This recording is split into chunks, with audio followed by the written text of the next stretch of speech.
halkan uga mahadceliyo maamulka iyo degmada iyo shacabka Boondere oo madaxda dhaqanka iyo odayaashii haddana la joogaan oo aad u jeedaan in bulshadii ay u diyaar garowday in ciidanka la taakuleeyo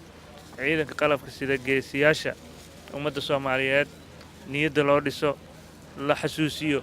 in shacabku ay kalsooni buuxda ku qabaan ciidanka xoogga dalka Soomaaliyeed iyo howlgallada ku jiraan looga sifeynayo dalka kooxaha argagixisada ah oo maalin walba dhib ku haya shacabka marka waxaa farxad ah in haweenka gobolku barnaamijkii ay bilaabeen oo ahaa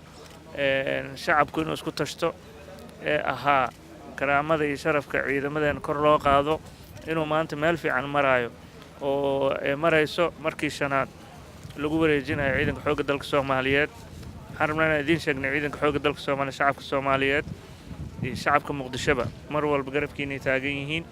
waa dareemi karnaa waxyaalahan inay wax yar yihiin laakiin waxa ka muhiimsan